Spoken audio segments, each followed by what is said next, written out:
I'm Mark. And I'm Harris. And we'd like to welcome you to Behind the Gorilla, a podcast where we delve into the wild, wacky, and crazy side of professional wrestling.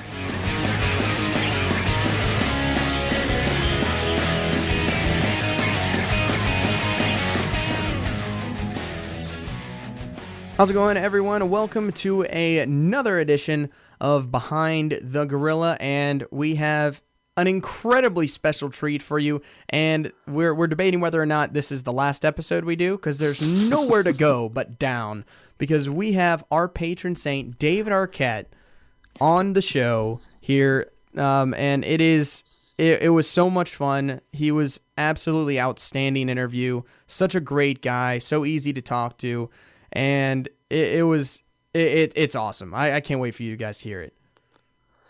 Yeah, it's probably the most excited I've ever been about an episode. And I know I say that about every other episode.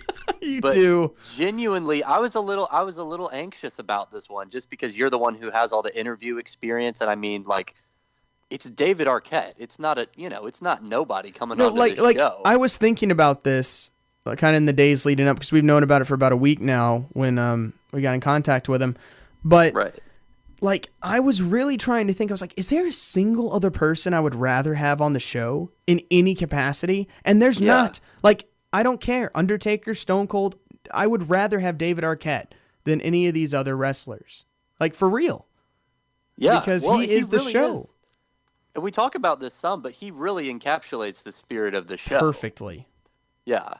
And so, so that will be our show. It'll be interview with the one and only David Arquette, and we talk about just about everything he's done in wrestling, from WCW run to his current wrestling.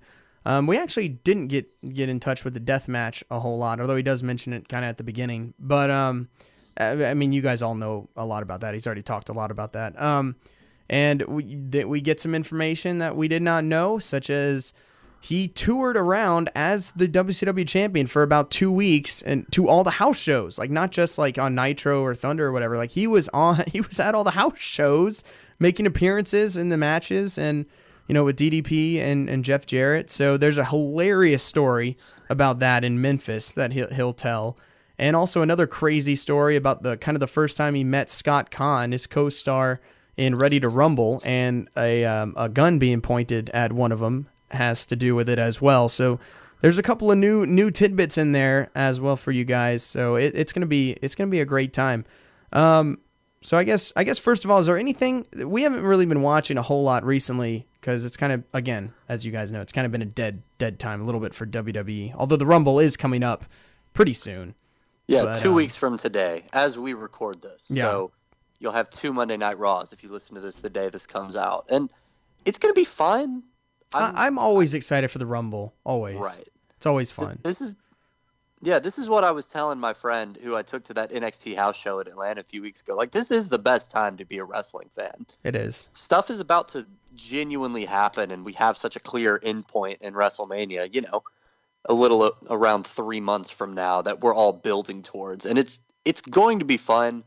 I'm having trouble shaking myself out of this sort of holiday malaise. Oh, yeah, that's because you just kind of, the TLC matches were pretty good, but you just kind of knew storytelling wise they weren't putting their best efforts into it, and we're all kind of struggling to shake things off now and get back into it. Yeah, definitely. And I know NXT UK just happened. I have not gotten a chance to finish it. I've watched the first half, but I haven't gotten to finish yet, and Harris hasn't gotten a chance to watch it either. So we're definitely still excited about that. So unfortunately, we can't really talk about it right now. It's fine. You guys didn't tune in to hear us talk about this anyway. So you know what? We're gonna stop just wasting your time with listening to us. You can listen to all our other episodes for that. So without further ado, we are going to now send it to the one and the only, our patron saint, Mr. David Arquette. Ladies and gentlemen, the day we thought would never come has indeed now arrived. Today we have with us a man that needs no introduction, but most definitely does deserve one. This man has reached the pinnacle of success in multiple industries, including the greatest prize of them all, WCW champion.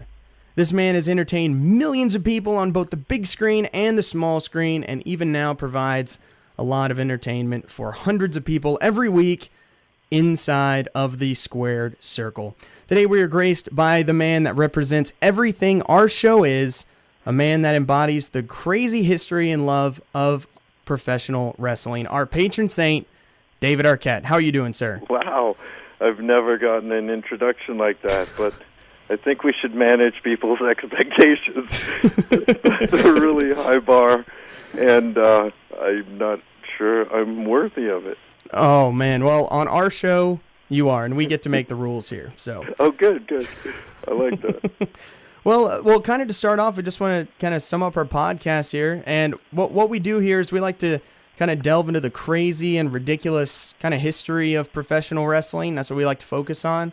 Oh, yeah. So, kind of the first question we want to ask you is, what do you consider to be kind of the craziest and most ridiculous thing in wrestling history that you've seen? Well, getting stabbed in the neck with a light tube was pretty insane. I mean, that'll rank up there.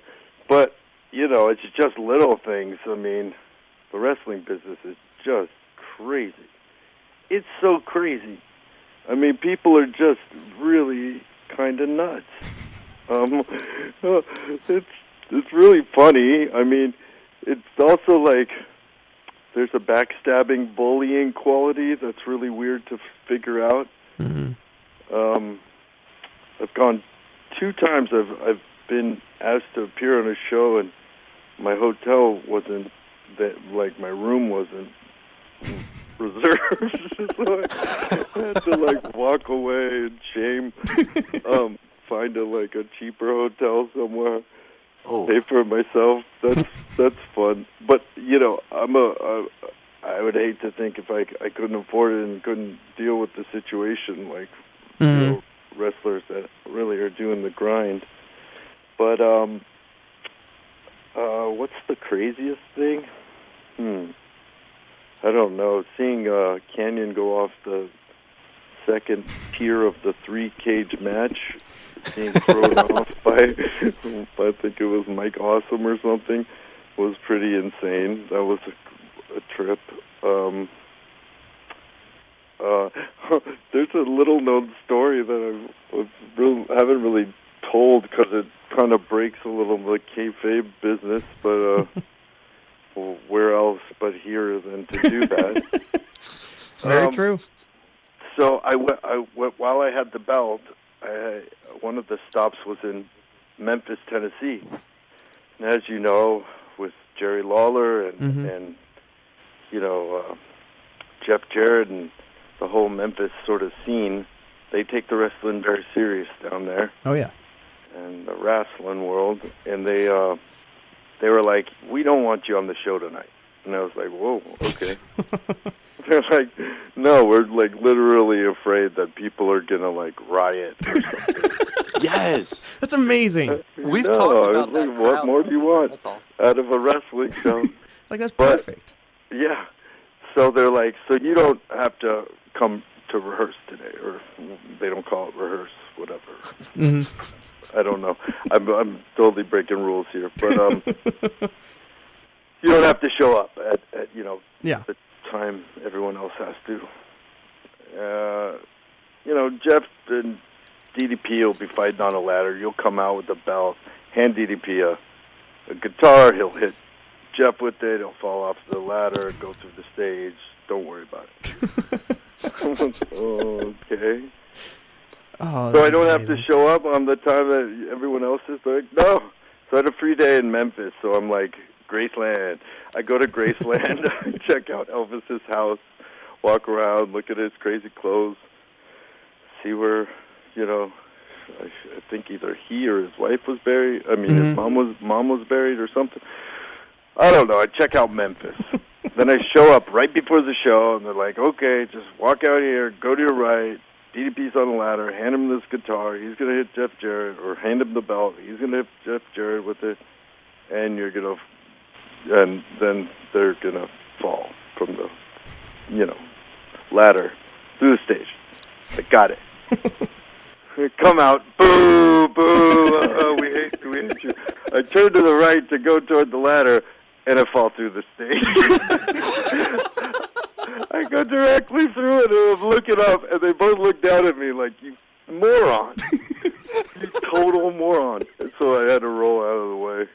Well, you didn't get to practice it. No, I didn't get to practice. And, that's typical, something like that. If there's like something goofy gonna happen, I'll be involved. Oh, yeah, you don't want to fall through the stage again. You don't. And then I asked the fan afterwards, I said, did you see me at the show? She said, yeah, I saw you. I said, well, what did you think? I thought that moron just fell through the stage. I was like, yeah, you pretty much nailed that one. Oh, man, that's awesome. So was this while you were, like, champion? Yeah. So were you doing house shows? Yeah, we did a bunch of, I got to tour. That's pretty much the main reason I wanted to do it was I got to tour with the guys for like 2 weeks. Go to all these different cities like Boston. Okay. All kinds of different towns. Okay, I didn't realize that you were doing the loop like with them during this time. Yeah, I got to ride on a plane with Hulk Hogan and drink in a bar with Ric Flair. I mean, it was sort of a dream come true. That's why when they presented it to me, I was like, oh, I get to tour with you guys? And wow, it sounds like an amazing opportunity. I was like, I'll be the first Mark to ever be champion. Somebody said, look around, we're all Marks. And I said, no, well, I'm like the first fan that's a champion. And they're like, Well, that's one of the things, like my dad was huge. We're both from Atlanta, and my dad's a huge WCW person. Like, he watched it all the way through the end, didn't watch WWE, was WCW all the way. And I asked him about your title run, and he was saying that one of the things is you're kind of just caught up in it when it's happening, so you don't kind of think of it in any other context. And he also thought, he looked at it as, if I got to do this, you're right, I would have done this whole thing. Like, so he looked at it as how awesome it was to see someone who was a fan kind of get to do that. That's nice to hear. Yeah, it sort of was definitely a fan like looking up and saying, wow, it would be amazing to be up there, be a part of this. And, just to hear Hulk Hogan tell stories of Andre the Giant and whatever was amazing. Sting to pop his head through the two, like between the seats of an airplane and say, what are you reading? Just the airplane magazine. I was so nervous around everybody. I get nervous just in general. So that's part of this whole process too, is kind of gaining confidence and, just facing some demons. Mm-hmm. So it sounds like the wrestlers were a lot more receptive to you than a lot of the fan base were. I mean, would you say that's accurate? Or was there anybody who felt like, oh, this guy, he doesn't need to be here. Like, this is our time, our spot. Was there any resentment there, or was it mostly like they were just happy to hang out? A lot of the small, like the guys I guess you could see as I was taking their spot or something, you know what I mean? Like the guys who were making the show anyway, who were just kind of traveling around, which is such a hard deal with a lot of these guys, that they don't, or if they do, they're just jobbers, or it's in a squash match or something. So I get it, because these guys have trained their whole life and dedicated their whole life and traveled in cars, and, travel, not see their family and all this stuff. So some actor come in, and there's also that. I mean, people just hate people from Hollywood. Mm-hmm. So they were, but I've also noticed that a lot of the legends, like the real, top guys, they have a different attitude toward it all. They really kind of, just in general, they're pretty great guys, and there's a few bad seeds, but for the most part, they're really sort of cool. Mm-hmm. And it's like, going back kind of that 2000s era, like, how much did you originally think you were going to be involved in when they first kind of asked you to come, like, on the show? When I first came, it was just supposed to be like just sort of involved and like little stuff, you know. Mm-hmm. I jumped into the ring to, like, break something up because I was so mad about, you know, Jeff Jarrett, like, attacking my buddy, Dynamite Page or something, or double-crossing him. So I think it was more on that, but it got a really big pop when I first did it. Yeah, it did. And they were, like, freaked out, and then I was in, and then I don't know exactly. I think, well, I talked to Russo about it, Vince Russo, and he sort of explained it. You know, I heard you guys talk about Ready to Rumble and some of that, so I'm glad you enjoyed the film. Oh, there, yeah. Harris. I'm glad you loved it. It was really nice of you. It was really very cool. No, but I when I did it, I was like, I was a fan, you know, so I'm meeting Rey Mysterio and Booker T and all these guys and Diamond Dallas Page and getting an act opposite him and Macho Man. I mean, he was one of my heroes when I was growing up, so I was a real fan. So I was walking around backstage with a little replica of the belt, like a kid's version. That's And I was getting, like, Shane Helms, who did all my stunts on Ready to Rumble, like him to sign it, and he signed Shane Helms 3 count. And, like, and all these guys to sign my belt, and Kidman and all these guys that I'd just done a movie with them too, so we hung out for about a little less than a month or a little more than a month on certain days when they were filming. So I had gotten to know them a bit, so I was walking around just getting everyone's autograph. I didn't know when I'd see him again and this and that. And Vince Russo saw that, and he was like, wow, this guy's really a fan. It's, and I think that was part of the germ of the idea of how cool it would be, or good storyline and get attention and all that stuff, to have me involved more. Yeah, and one of the things that I have to ask about this title run, because one of my favorite parts is the Nitro after you had won the title. They did these little segments from the set of 3,000 Miles to Graceland. Yeah. With you and Courtney Cox, and then Kurt Russell makes an appearance on Nitro. How in the world did that happen? I got that. I had that happen because I was contractually obligated to be a part of this film.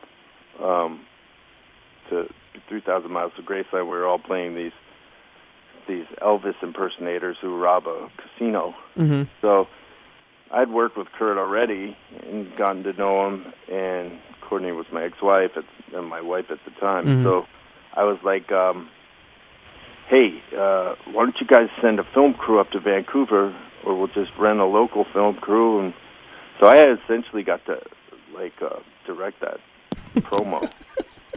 There was no other person except this film crew who wasn't even a wrestling film crew. So it was kind of fun to be able to do that. And Kurt, he's amazing talent, incredible guy. And, you know, he gets humor, and he's really funny, and he's dry. He's got this dry wit. So I thought it'd be funny if, you know, sort of self-deprecating, and, you know, I'm full of myself, and he's laughing at me for being you know, that he couldn't even believe I'm the champion, sort of putting into, you know, his mouth what fans were thinking. Oh, I loved it. And then just finishing it with you going after him with the steel chair is just the perfect time. That was my idea. Yeah. Oh, that is amazing. But so go ahead, Harris. Oh, I was just gonna say. So once you got the title, I mean, you turned heel almost immediately. How much of that was your own input, and then what was that like for you?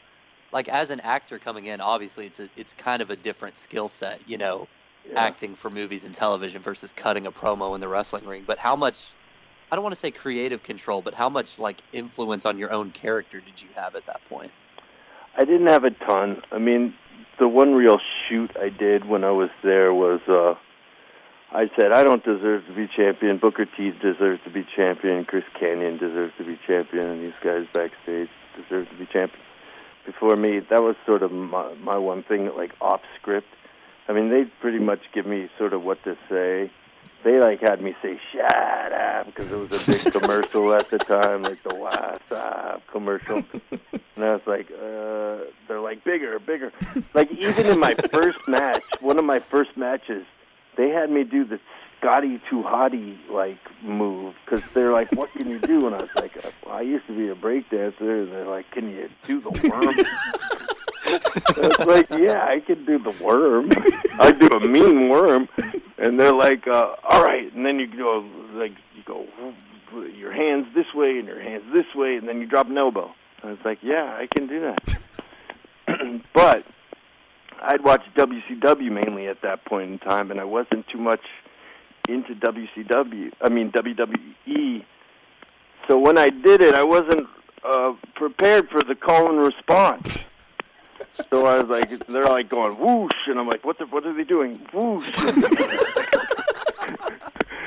And I dropped the elbow, and I'm like, so there's little things like that happened all along where they just kind of assumed that I knew, or, they talk a completely carny language. So they're saying, right. We'll come in and we'll schmaz you here and blah, blah, blah, and this is that, and take the heat, blah, blah, blah. I'm like, what are you guys talking about? This is like my entire experience. They're like, they'll also like hand you the 2 pages of dialogue. They're like, here you go. We're shooting in 2 minutes. Oh, like, man. Well, what do you want me to say?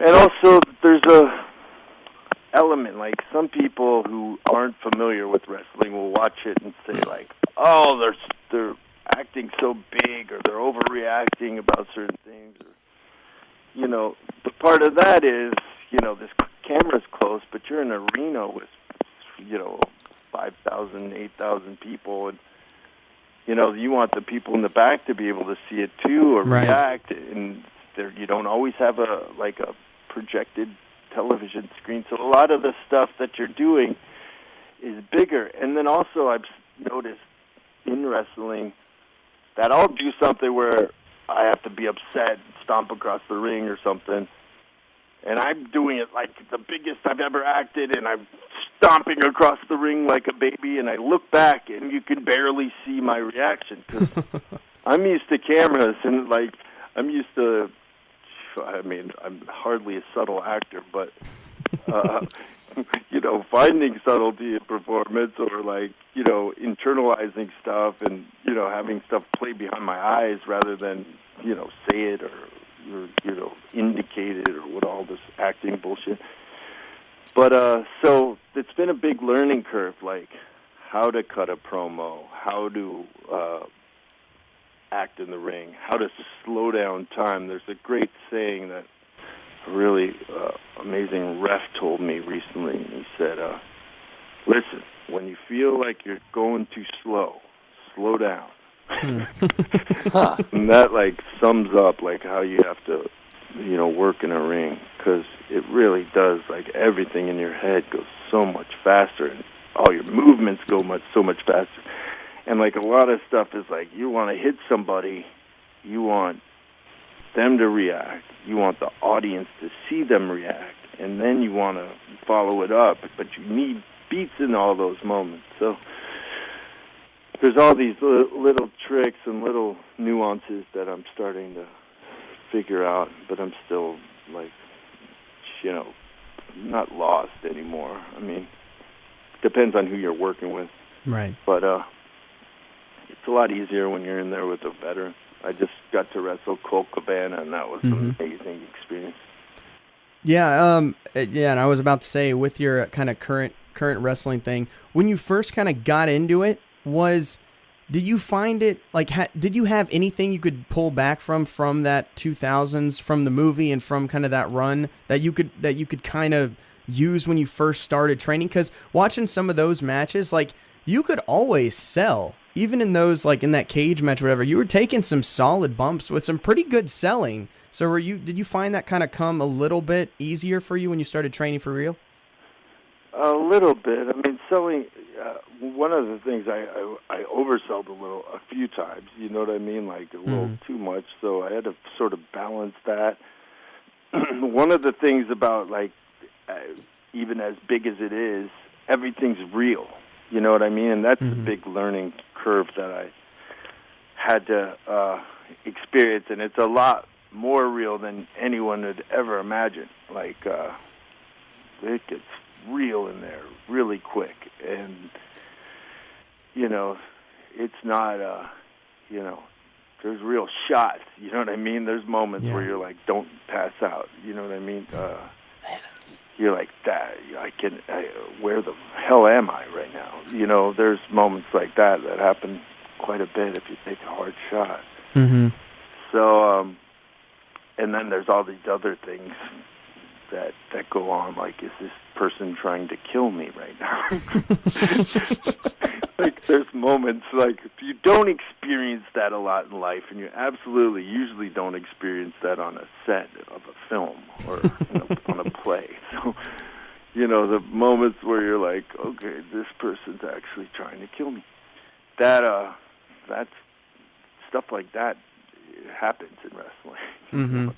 You have to be aware. You have to protect yourself. So as much as some things are predetermined, a lot of it's a lot more real than you might think.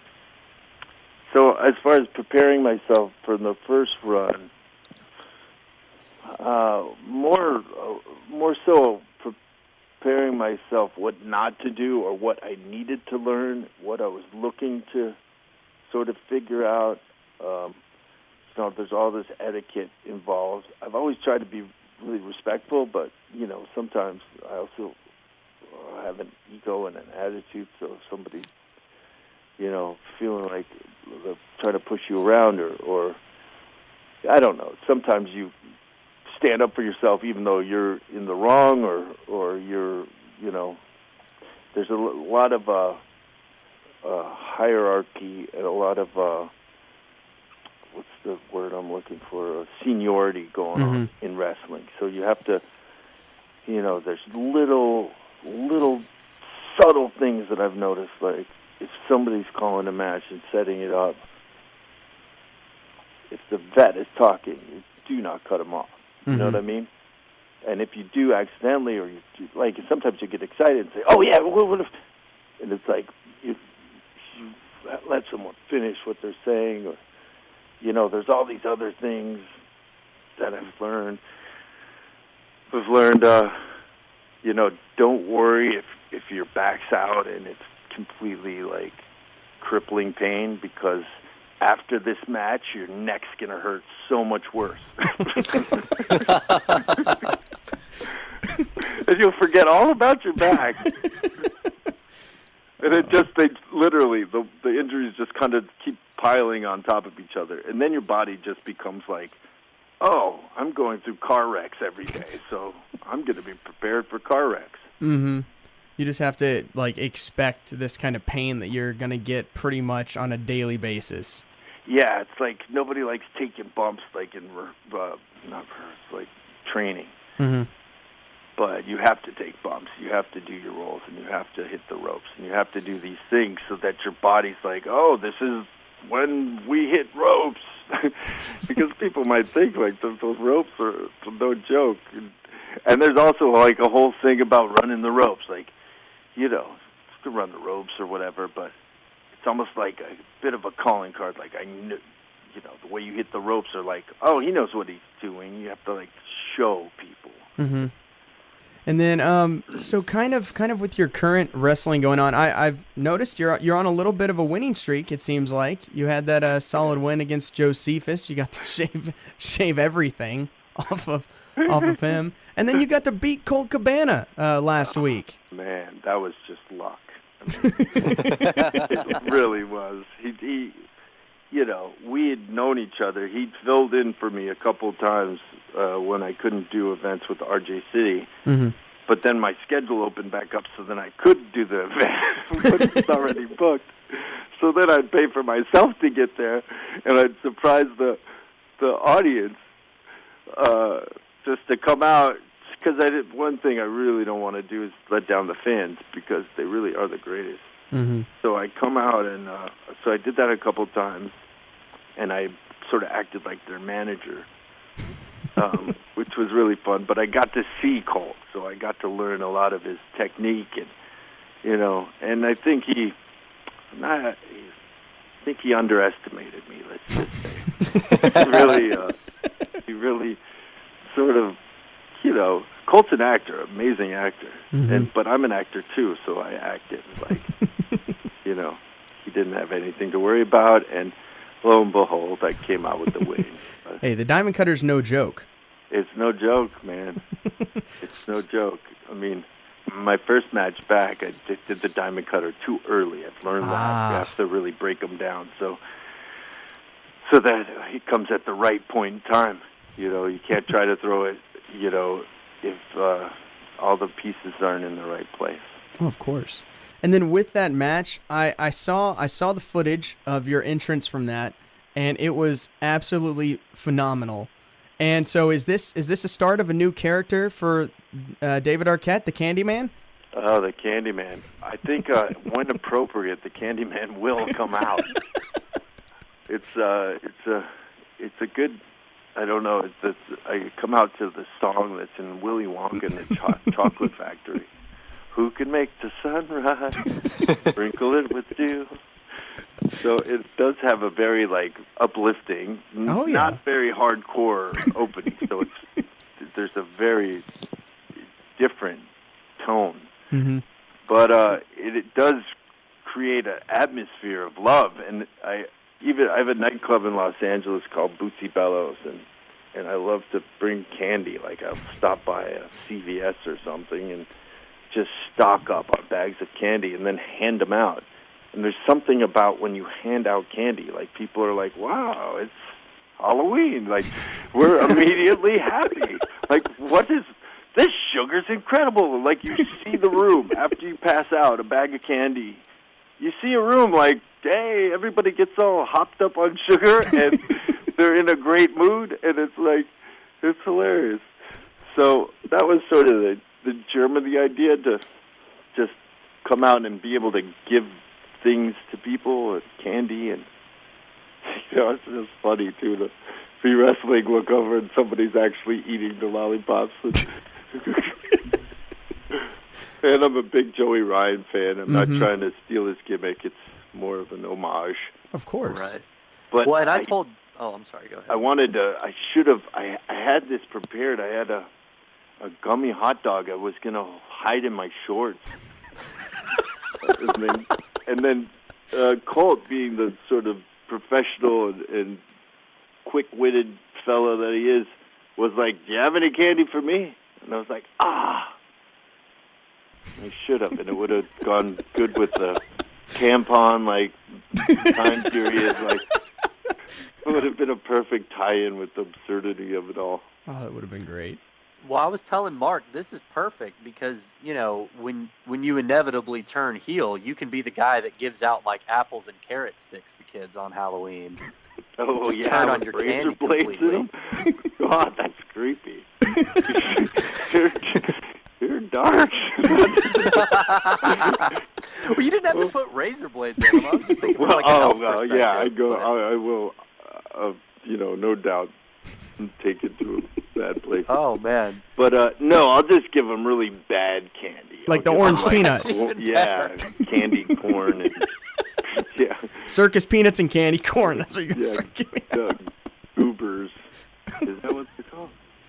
It's something like that. Oh, man, that is great. But so since you've been back, what's kind of your favorite thing that you've gotten to do since being back in wrestling? Dave Lagan is a friend, so being able to work the NWA show was really fun.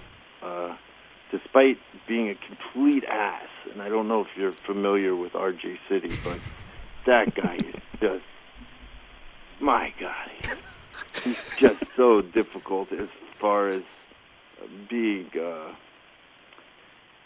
lot of the stuff he says online, we're tag team partners, and I'm like, oh, I'm going to kill this guy. It's just, he cuts a promo before each match.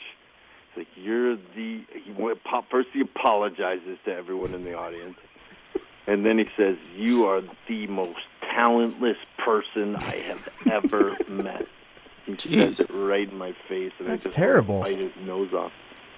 Yeah. I mean, there's because you could tell he's serious. Mm-hmm. He means it.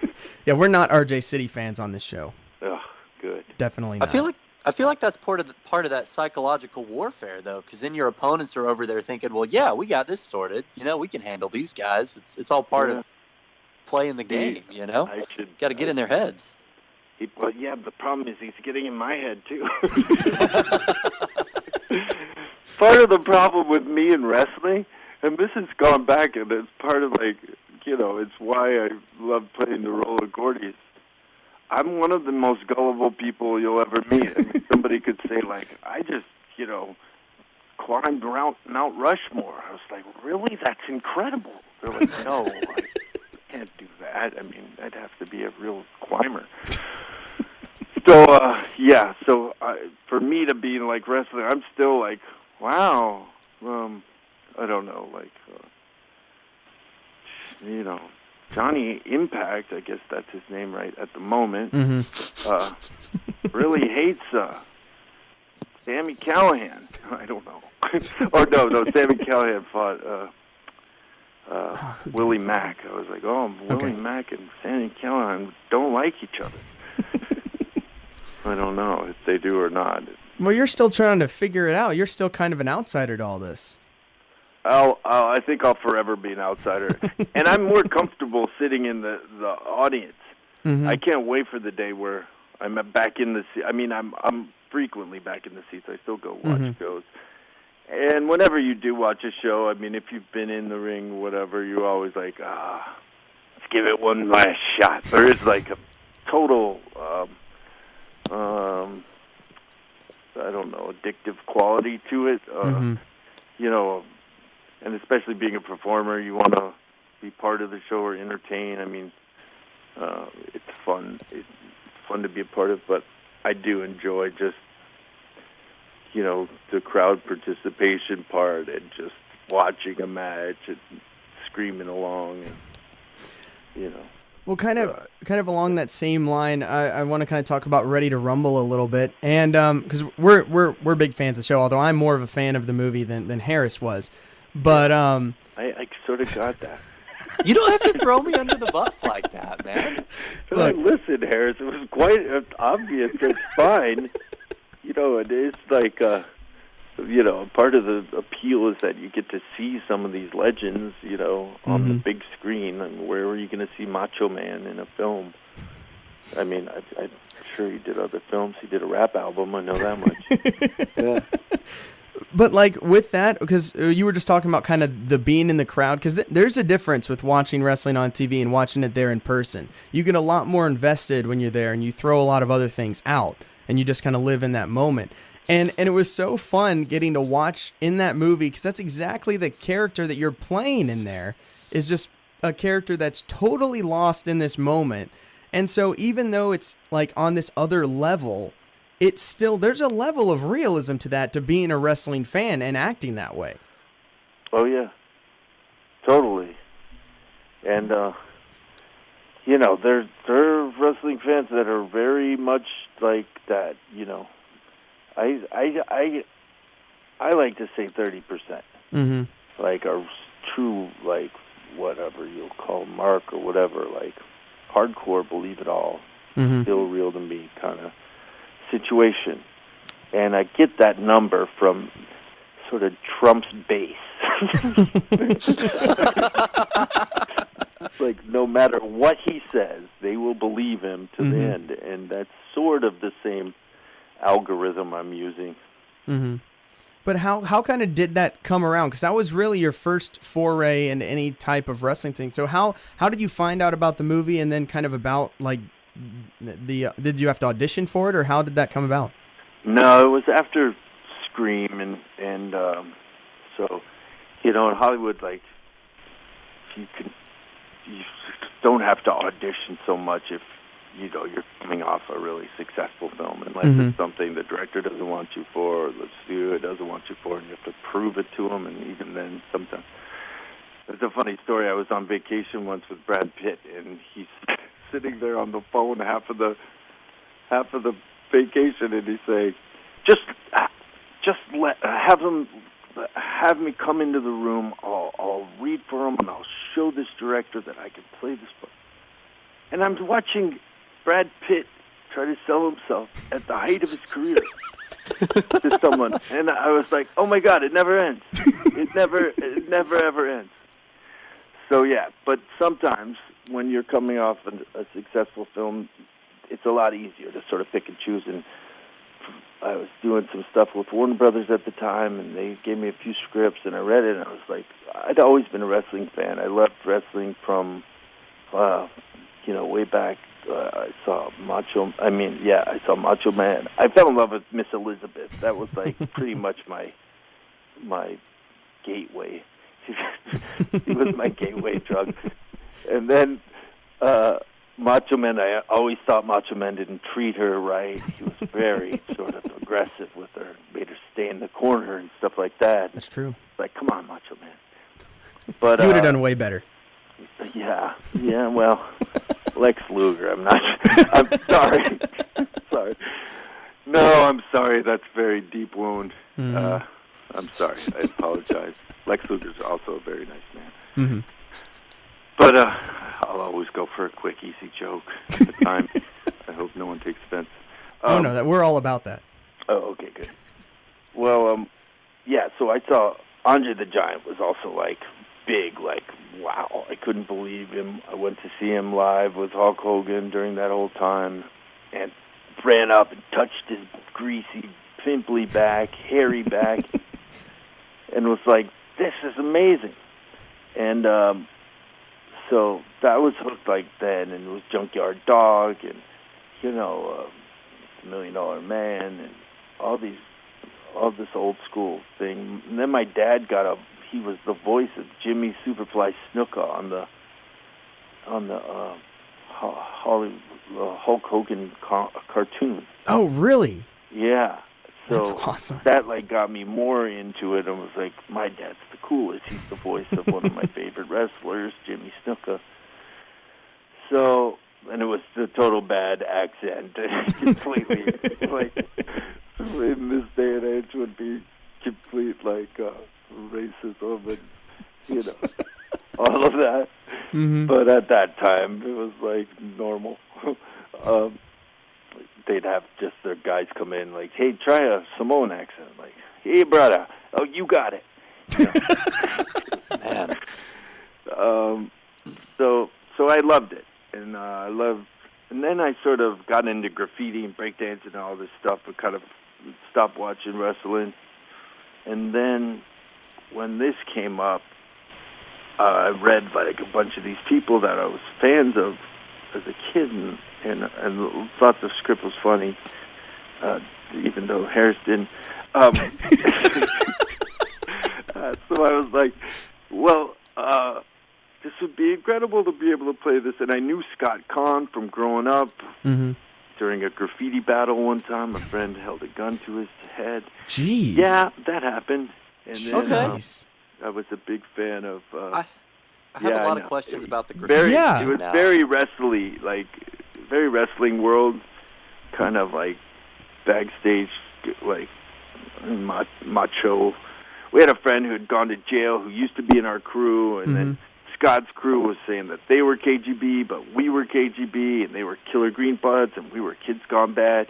We're like, you little punks cannot take our name. And then our friend who just got out of jail, who was now in gangs rather than graffiti, came up with a gun, and he was like, jeez. Say you're in KGB now. And he was a funny little, to make a crazy twist to it. The kid he held the gun to his head was the kid Seth, who's Shifty from that, you're my butterfly, sugar, baby, come my baby, come my lady. You know that song?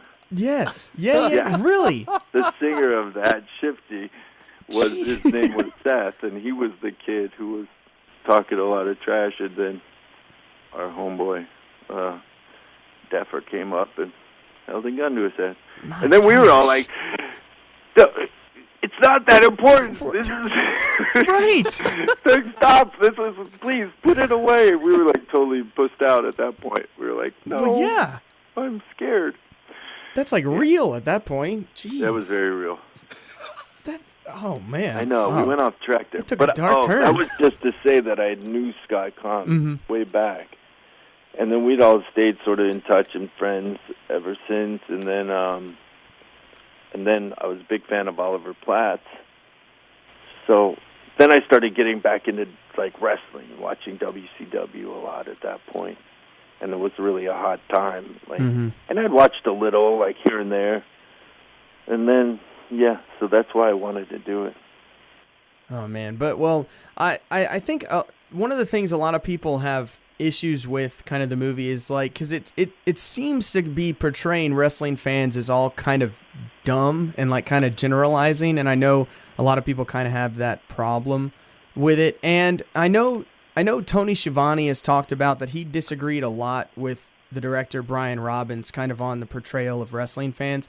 Did any of that bother you? Did you ever like say anything, or did anything, kind of not sit well with you when you were shooting the movie? Well, shortly after that, you had The Wrestler come out. Right. And that's like a real portrayal. I mean, this is like our characters didn't represent all wrestling. Right.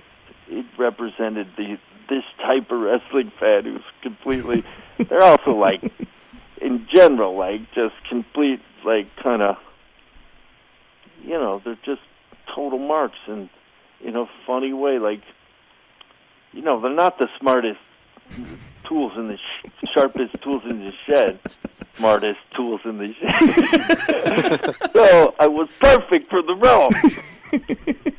Yeah. They drove a doo-doo truck around. I mean, the whole thing was just complete absurdity. I mean, that's... Oh, yeah. And, the funny thing is, like, the kids that liked it were younger. And they're like, this is hilarious.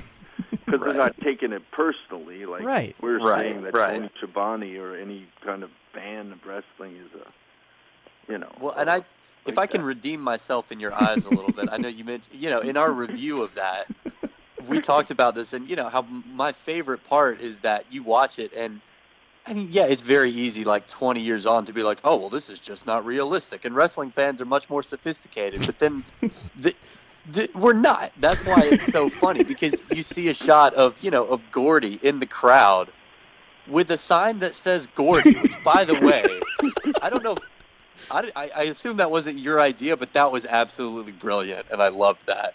That was. But also, I went back, and after I won the belt, I wrote a sign that said, former champion.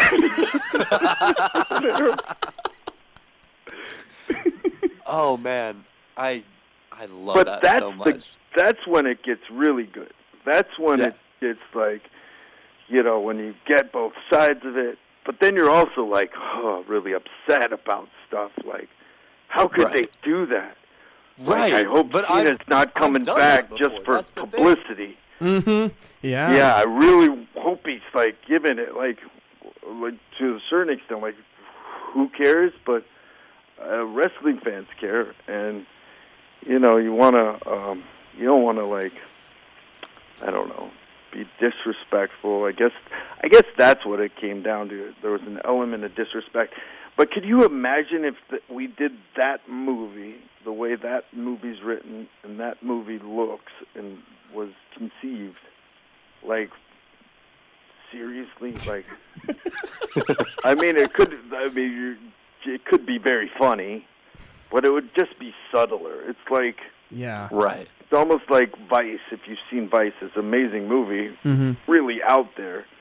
The tone is really like you almost have to watch it twice to get like, wait, the movie just ended and it's still going. Like, what's going on in this film? And then you go like, oh, this is like, it's a trip what he's doing. Like he's, telling a different story, whatever. I don't know what my point is.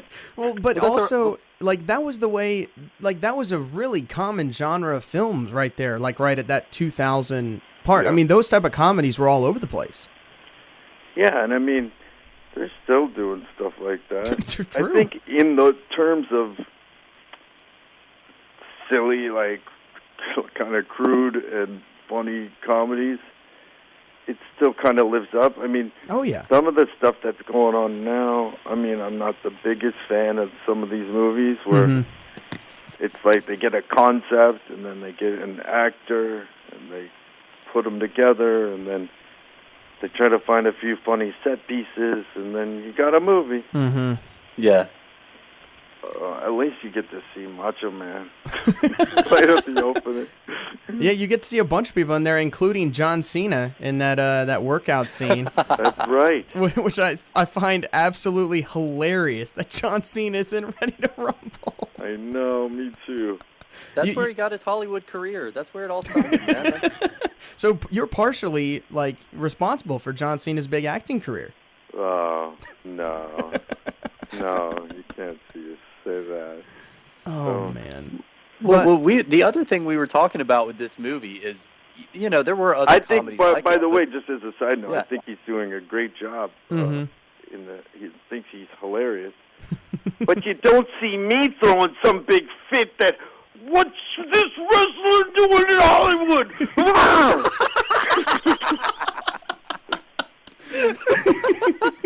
You're so right. I don't know where that comes from. It's just because wrestling fans are insecure. That's why. I don't know what it is.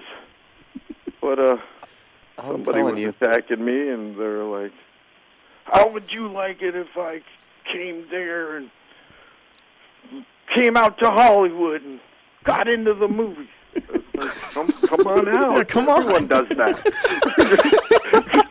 You don't have to be a wrestler. Shit business you're going to get dumped on for the next 30 years, but have at it. That's such a great point.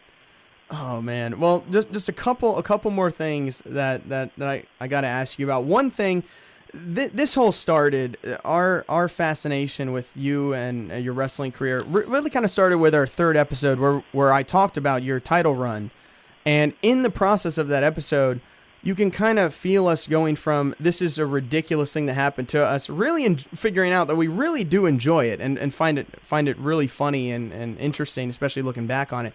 But what solidified it was the next week, Harris, because we alternate topics, who picks the topic, and we don't tell each other what it's going to be till we record. And Harris picked the Judy Bagwell on a forklift match the next week. And so as he's watching it, all of a sudden, he gets surprised David Arquette in the middle of the match, and that did it. That did it for us. We were like, this is perfect, because that is one of the greatest cameos that nobody saw coming. And how did that come about? Oh, well, you'll be surprised to hear that while I did this second run, I was like looking up what are the worst things, because I'm one of like the worst things that's ever happened in wrestling. So I'm going down the line of all these, and I've heard about these, the Montreal screw job and all this stuff, and I'm making sure I knew like what everyone was talking about, and then I was like, oh yeah, what's this Judy Bagwell thing? And I put it on. And I see myself come out, and I had forgotten I was a part of this fiasco. I had the exact same reaction you did. And literally, I was like, whoa, what's going on? So I'm part of two of the worst things that ever happened. So, apparently... So you don't remember anything that went into that? No, I have no recollection of ever being a part of that. Either I blocked it out completely out of sheer shame, or awesome. I don't know. But it had to be because of Chris Canyon, because I was a big Chris Canyon mark, and he was really super helpful. He was probably the most helpful in the wrestling training and helping me sort of. Something just flashed in my head for some reason. But it's Stacy Keibler. During this whole wrestling run, Stacy Keibler walking on a treadmill, and Jimmy Hart right at the base of it saying, so this is what you got to do. You got to do this every day. Now, you don't want to get fat. You want to be on top. You want to get your breath. You don't want to blow up in the ring. So you got just giving him and I was in awe. because one thing, Jimmy Hart was one of the coolest people when I met him. He also did tons of the music, which I don't know if people know as much, but and then seeing him sort of shepherd her and give her a pep talk on this treadmill was one of the great moments. I know I segued there, but oh, that's amazing. Oh, that is so good. And then also real quickly, so you've wrestled for the WWE before. I think a lot of people forget about this, but yeah, that was a terrible situation. I mean, it was an amazing opportunity. Scream 4 was coming out. I believe this was like 2010 around that time. I had recently gone through a divorce or was going through a divorce. Scream 4, I got separated during that, so it was like, now the movie's coming out a few months later. And I called them up to say, like, can I promote my movie? And I love wrestling, so they're like, sure. Triple H helped a lot with that. And so I was doing my first nightclub at the time called Beecher's Madhouse. And in Beecher's Madhouse, we had a little person that was on a wire that would be, you'd order a bottle of champagne, and a little person on a wire would come swinging out and then drop down in front of your table with the bottle of champagne. So we had this whole circus environment, complete madness. And That's so awesome. he was traveling with me, this guy named Wee Matt, and and my friend who was also a wrestling fan who worked at the club. So we were all going there. It was in New Orleans, and so when I went there, I just got wasted the night before, so I came all hungover, and like it just wasn't my best look. I'd lost my voice. Yeah. Yeah, and I was playing the heel role, and I don't know. I think they got upset with me because they absolutely want nothing to do with me at this point. Ah, okay, all right. What were your thoughts on it? Well, I mean, I enjoyed it because I loved you playing the heel character kind of that you had left with at WCW, and it's the perfect heel. It's the perfect role, I think, for you in wrestling, is that heel character of the undeserving, just playing up the undeserving actor part. And I thought it went over pretty well, and that could be a good character potentially. Yeah. So I definitely did enjoy it. And well, I think my only problem is I hate heels. I'm like such a mark where I'm like, they're such jerks. I think like because I met Roddy Piper before he passed, and that was a couple times, and it's awesome. That was like he was one of the greatest. I hated him so viciously as a kid. Like, I can't believe this guy. And then meeting him, it's like, you are one of the nicest people I've ever met ever. So the heels don't have to be really mean, but some of them are. So it gets confusing. That is very true. Well, I think for you, though, that can work. Just feeding off the fact that you're quote-unquote undeserving actor and all that stuff, I think it works the other direction, too. Like watching the matches that you're doing now and the storyline, like, the stuff you're doing in your tag team and everything, too. The storyline is, well, this guy shouldn't be here because it's just he's just an actor and he doesn't care about this business. And then the flip side, there's you saying, over and over again, I do care about this business and I'm here to prove that. And that's what's most important to me right now, and I will, I'll get my throat slit in this ring if that's what it takes to earn your respect. That's a great babyface character, and like I wasn't even aware until Mark told me that you made an appearance in the WWE because I didn't start watching wrestling until I was a freshman in college, so like 2014. Wait a second. Stop the clock. Yeah. Whoa, we're going to need some therapy. Yeah, it's a whole thing. You missed out on like the whole he missed a lot. Part. Oh, man. Yeah. I've been having to get Harris back up to date with stuff. Wow, that's wild. Yeah, and it's been fun doing this podcast because a lot of the topics that we do, people either watched, when they were younger or have grown up hearing about. Right. And it's all pretty new for me. Like I'm pretty caught up at this point because that was probably 4 or 5 years ago now. Right. But I didn't, whenever I tell people I'm into wrestling and they say, "Oh yeah, I remember when I watched that as a kid," and I'm always like, "Yeah, I didn't like Right. at all." That's amazing. That's a interesting way of doing it. But also, there's so much to catch up on. There really things is. Change every 5 minutes, and then there's also like now there's so many. There's always been, but tons of different leagues and like little stories and right. Oh man! And now they're telling backstage stuff and like, I mean, WWE content alone on that show is like crazy. Yeah, it's too much content sometimes, but I've always been drawn to, that's what makes wrestling so interesting, is that distinction between how they integrate real life and the storyline. And I'd never thought about that. Like, I knew what pro wrestling was, but literally it was like I started tuning in like January, February of 2014, and Daniel Bryan is on television saying, "I know you don't think I can be champion because I'm small and scruffy looking and I'm a vegan, but I can be, and I'm going to prove it." And that was, and just realizing, wait, that's his real life like struggle, and he has this chip on his shoulder, and they're able to roll that into the storyline. And I love seeing that happen over and over again. And it's really cool to see. What do you think about him now, and like being like you consuming, all this? Yeah. I absolutely love this character because it's a perfect heel. I mean, it's like what CM Punk did back in 2011. Or even before that, actually, like 2010, with that straight edge character, because it's something that is quote unquote real, and it actually like people don't like when people do that, because these are certain things that do rub people the wrong way. So I think it's the perfect heel thing because it's real. Right, and I just think your story works so well for that in either direction, So if you decide that we're not worth it anymore and you turn your back on all the fans, well, you can still fuel that character based on your real life experiences, and just make that. You guys are trying to get me to turn heel. Is that what I'm gathering? Yeah, this whole podcast has been a front to make you turn heel.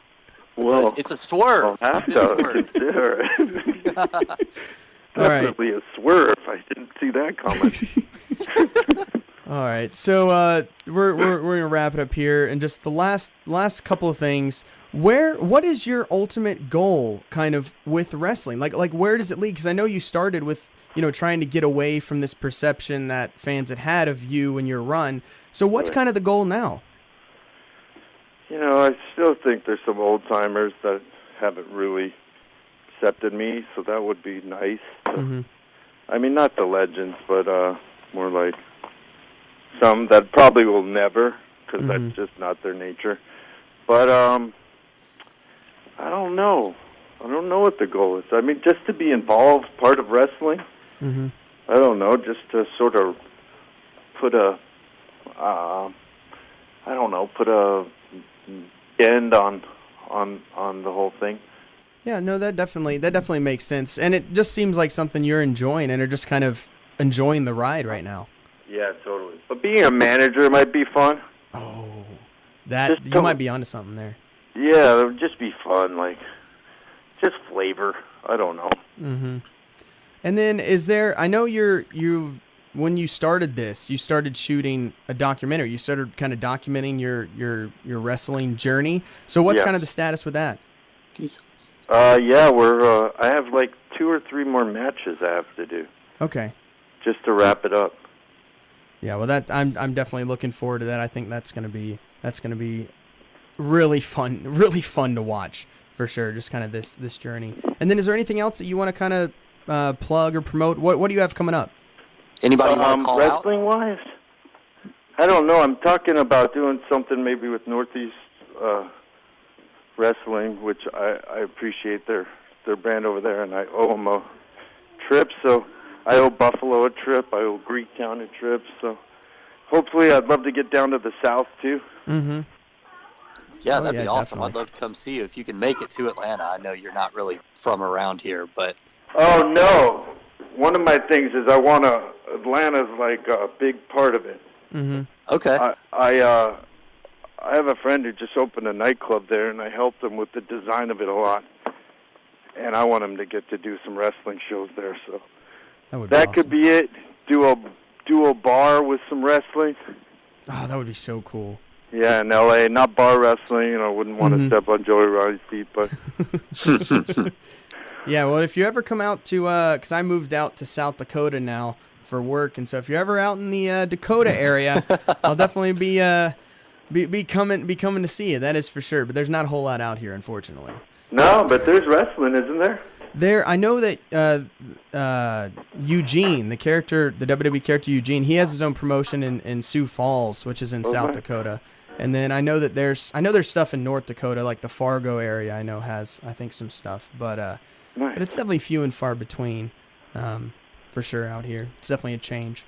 But anyway, David, I just really, really appreciate you coming on the show and spending the time with us. And we are huge fans of yours. We have your likeness on our logo on the belt. So. Oh, man. You're crazy. Thank you, though. I appreciate it. I'm honored.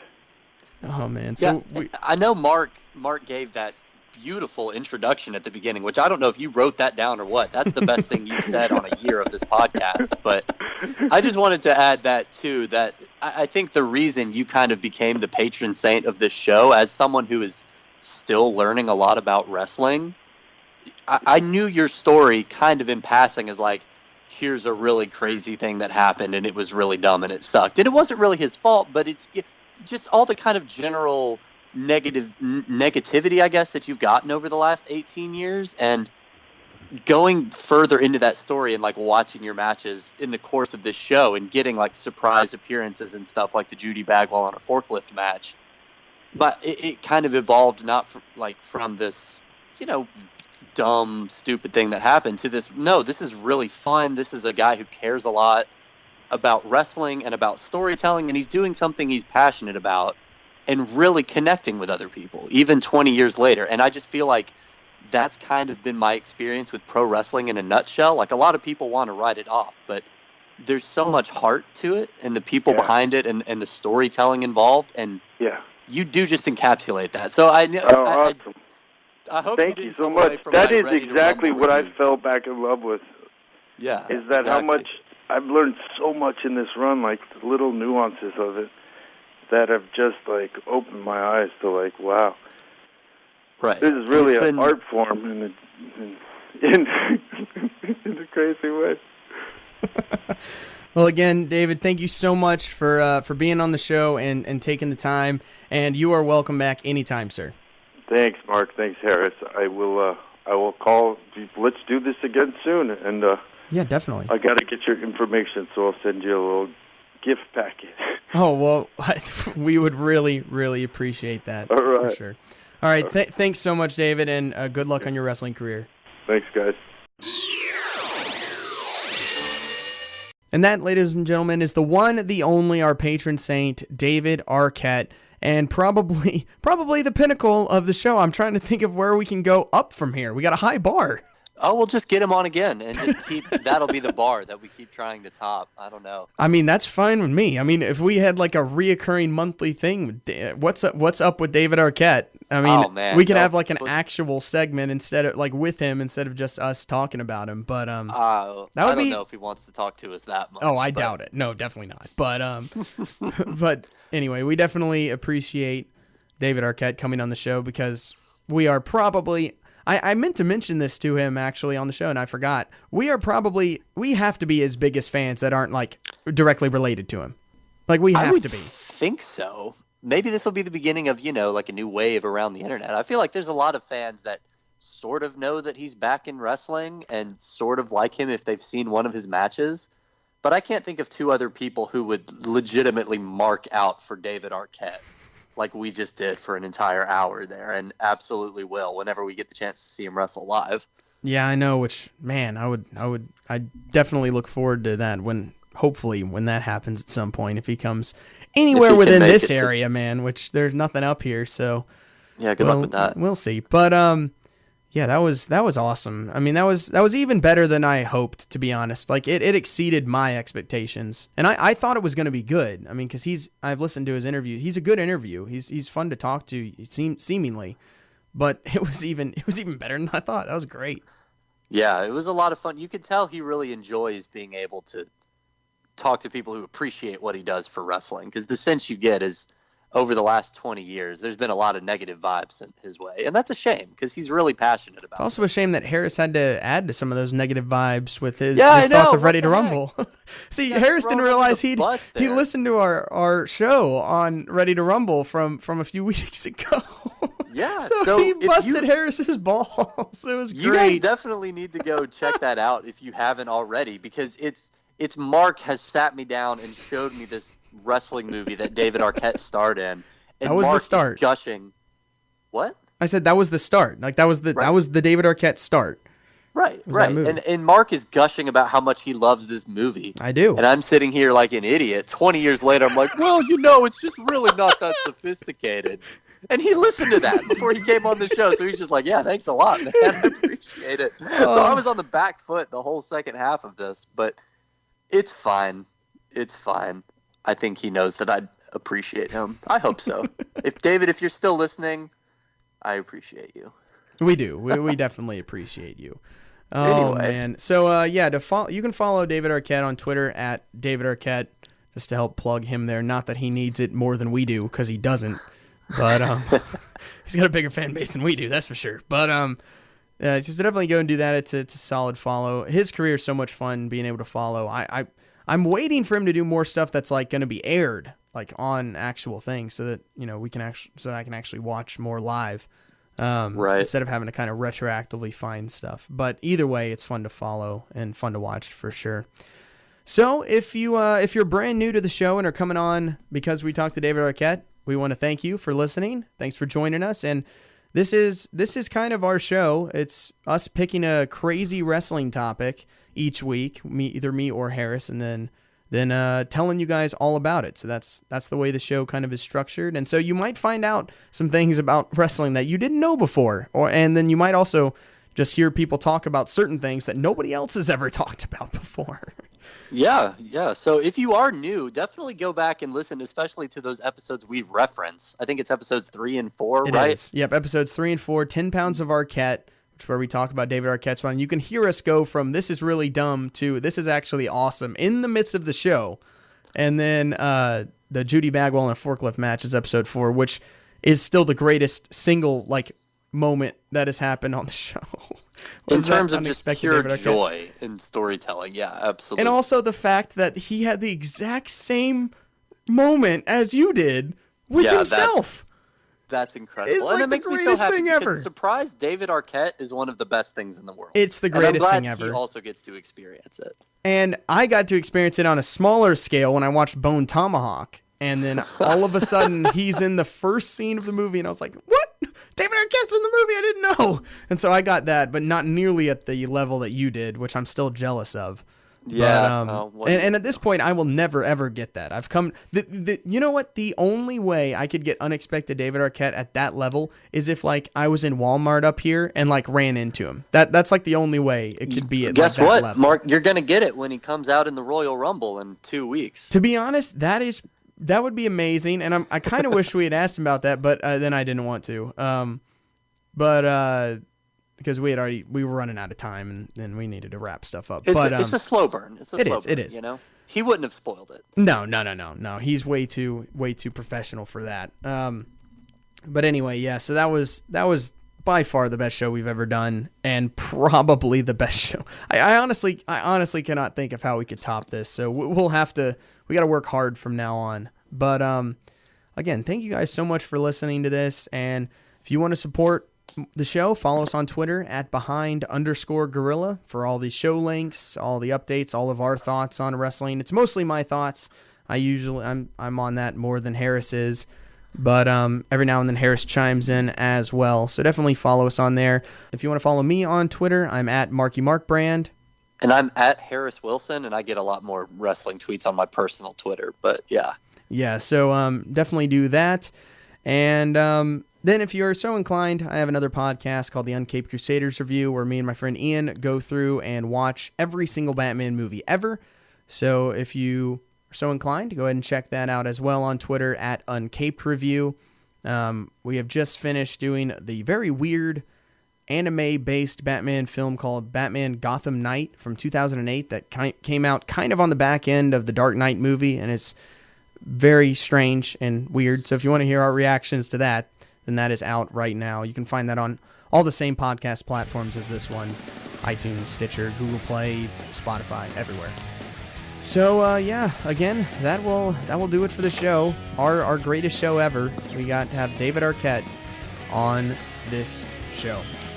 So yeah, anything you want to throw in at the last second, Harris? I think you pretty much nailed it. Again, if this is the first time you tuned in just to check out a little more from David Arquette, thank you. Check out our back catalog. If there's any other episodes that interest you, let us know. If there's something you'd want us to cover that we haven't gotten to yet, reach out to us and let us know, because like Mark said, we kind of never thought we'd get this far. No, we did not. We would love to hear from you if you have any comments, suggestions for episodes. Just tell us other episodes that you've enjoyed. Leave us a rating. The only thing we ask, leave us a rating on iTunes. Leave us a rating.